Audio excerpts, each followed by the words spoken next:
not used anywhere. So this model is very simple and easy to implement. So coming to the important points in waterfall model, here you can observe there are various phases. So every phase, next phase can begin only after completion of the previous phase. For example, if you take design, then this design phase can begin only after completion of the requirement phase. Similarly, implementation, it can begin only after completion of design phase. So here there is no overlapping between the phases. So let us discuss about each phase in detail now. So coming to the requirement analysis. So first of all, so what is meant by requirement?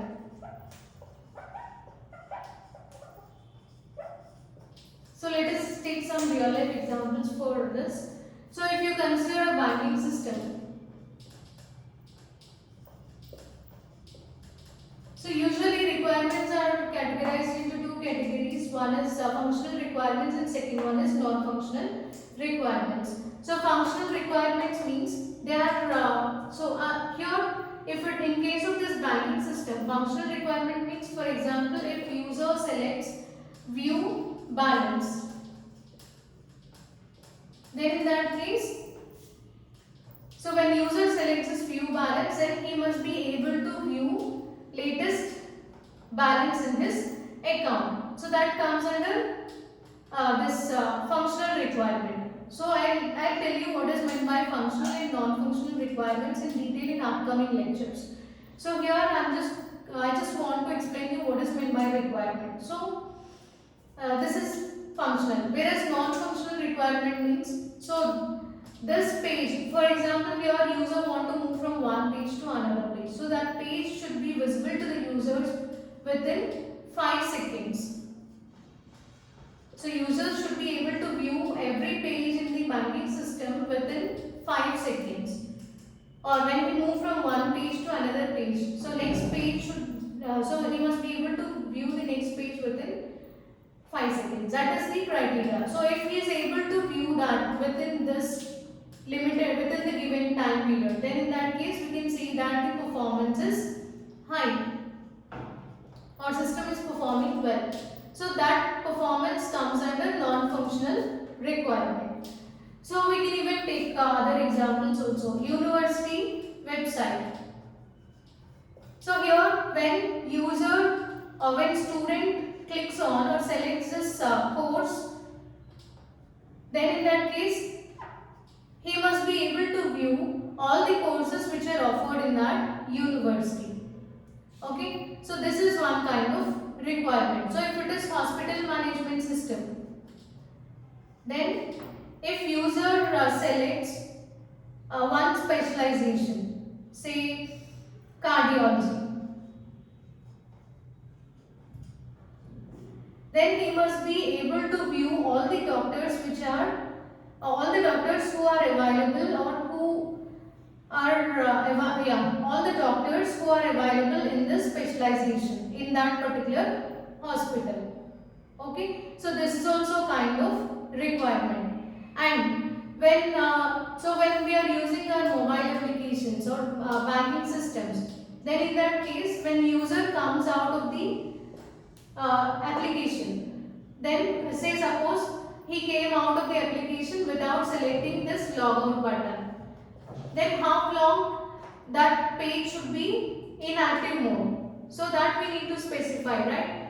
So that page should be visible only, that page should be active only for 120 seconds. This is again a kind of requirement. So once we reach 0 seconds from 120, so once we complete this time period, then in that case automatically that page should not be in active mode. Okay, so these are all the examples for requirements. So first phase is requirement analysis. So this can be divided into two activities. One is the requirement gathering and analysis, and second activity is requirement specification.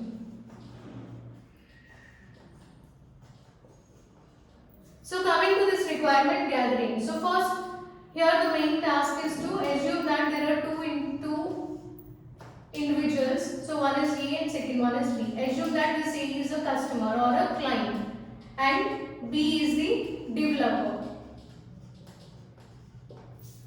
So here, what is the task of developer? So based on the requirements from the customer, he need to develop the software. So we saw what is meant by requirement. If it is a banking case, then in that case, the person who is related to the bank, he will provide all the necessary requirements to the developer. So after collecting the requirements from the customer, he will develop the software.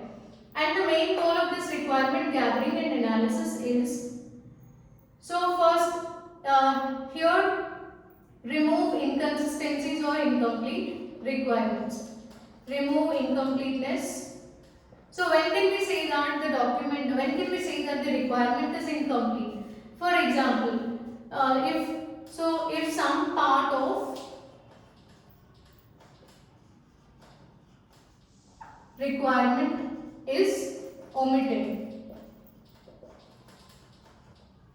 then we can say that that requirement is incomplete. So what is the best example for this? So let us take this example. See, when you enter, suppose you want to perform a transaction, you want to transfer money from your account to your friend's account. Then in that case you will enter his account details, right?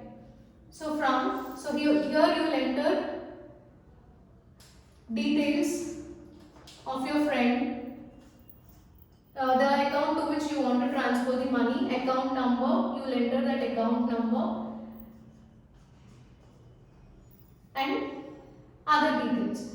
Next, coming to this, after that you will enter the amount to be transferred. Then if you click on this proceed button, you should get OTP. So this is the requirement. Okay. So when you should get OTP? Only after filling all these details. And once you select this proceed button, then OTP should be generated. So instead of that, if customer provided only, so generate OTP. So when OTP should be generated, so that was not mentioned. So here we need to mention this complete requirement. So when user enter account number and other details of his friend, and if he enter amount, then when he select the proceed button, he should get OTP. This is a complete requirement. Instead of that, so in order to transfer the money, user should enter OTP. So that is the requirement provided. So it is meaningless, right? So in that case, we can see that it is an incomplete requirement. At the same time, so here session timeout page.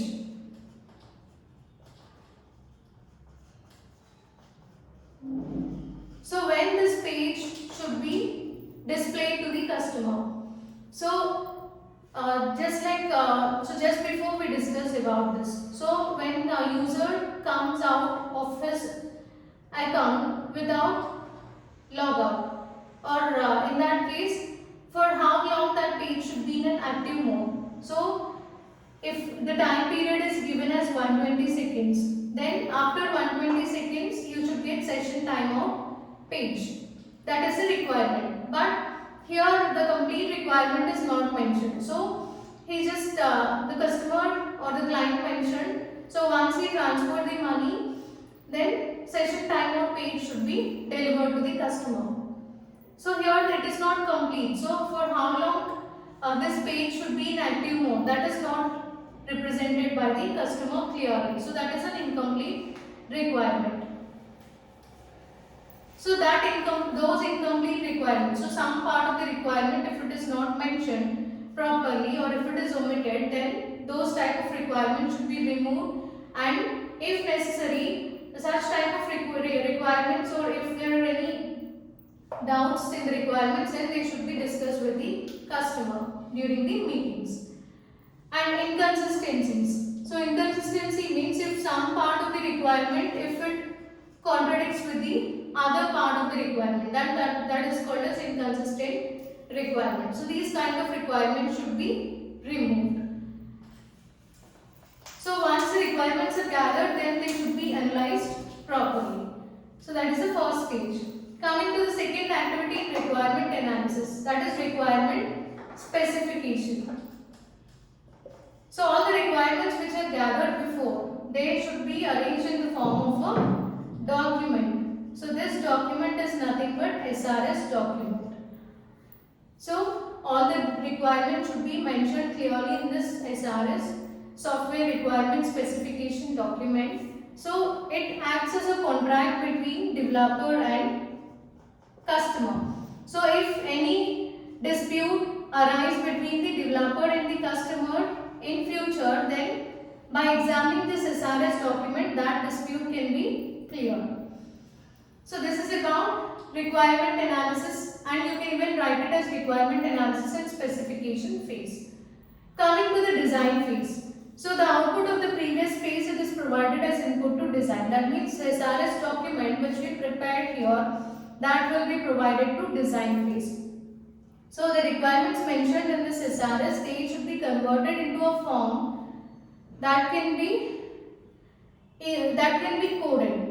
So using any programming language. So the form here, the requirement should be arranged in such a way that it will be easy for the developer to write the code for those requirements. That is the design phase. So it mainly includes high level design, high level detailed design, and overall system architecture,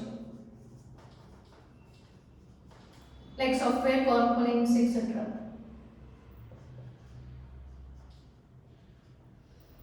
So it contains high level detailed design and overall system architecture.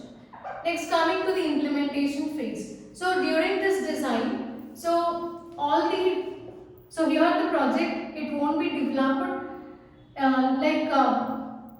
the project will be divided into multiple modules. So it won't be developed by a single individual, right? It will be distributed among multiple members in a team, and the project will be divided into modules, and each module, so design should be, here you need to create a design for every module separately, and that will be passed to implementation phase. So during this implementation, code will be written for every module separately. Okay, so code is written for every module, and after coding, testing, unit testing will be performed. That means, so on every module, testing will be done in order to check whether that module is working properly or not, or if there are any errors in that module. So this type of testing is called as unit testing. So after completing this part, then move to testing phase. So the coded modules are then passed to the testing phase. So now all these modules, they should be integrated. What we'll do during this testing phase, all the modules should be integrated, and this integration should be done in an incremental approach. So they should be added to the system one after the other. So it's a stepwise process, and once all the modules are integrated into a final system, so we'll get the overall system or a final system. So on this system, again testing should be performed. So this type of testing is called system testing. Okay, so what is meant by unit testing? If testing is performed on individual module, that is unit testing, which is carried out during implementation phase. And here during testing phase, all these modules, they are integrated in order to get the final system. And we are going to perform testing on this complete system to check whether that system is working properly or not. Okay, so that testing is called as system testing.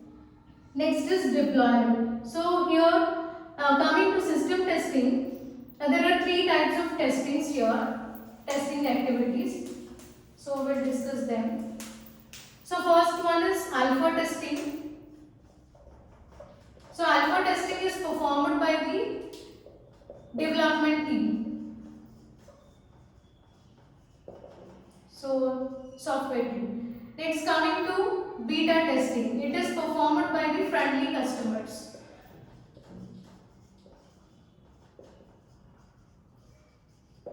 And the last one is acceptance testing. So this is done by the customer.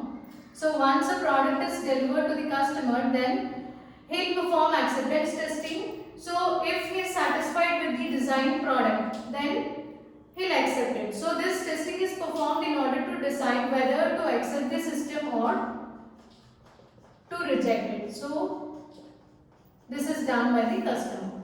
Okay. So they comes under this testing phase. Coming to deployment. So now the software is deployed into the production environment. And last one is maintenance. So maintenance is again considered to be one of the important phase in the any software lifecycle mostly. So in maintenance, again three kinds of activities are there. One is three types of maintenance techniques: corrective maintenance, perfective maintenance, adaptive maintenance. Corrective maintenance means it is done in order to make corrections. So in order to correct the errors which are not found during the development phase. Okay, sometimes we may miss few things, or we may miss few errors during the development phase. So those errors will be identified during the corrective phase and will be corrected. Coming to perfective phase. So this is done in order to enhance system functionalities.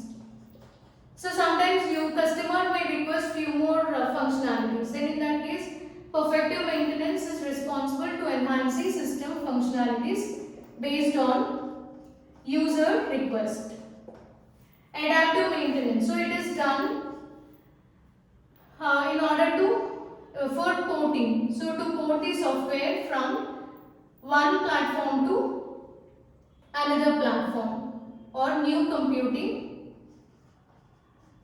environment or platforms. So in order to make the software work in a new computing environment, this perfect adaptive maintenance activity is done. So this is about maintenance phase. So these are 6 different phases in the waterfall model. You can even write this testing as system testing phase also. So coming to advantages and disadvantages of waterfall model, these are few advantages. So this is very simple. This model is very simple and easy to understand. And here all the phases, they will be processed individually. So only after completion of one phase, other phase will begin. So that is individual processing, properly defined. So all the phases or all the stages, they are properly defined. Next it is, so the process or actions and results, they are well documented. Working. So this waterfall model is suitable for small projects where the requirements are clearly mentioned at the beginning of the project itself, that is during the requirement analysis phase. Coming to disadvantages, it is difficult to accommodate changes. So here this model assumes that all the requirements are gathered during the initial phase or during the beginning of the project itself, during requirement analysis phase. And it won't allow you to make any changes, because once we move from this phase to design phase, then you cannot go back.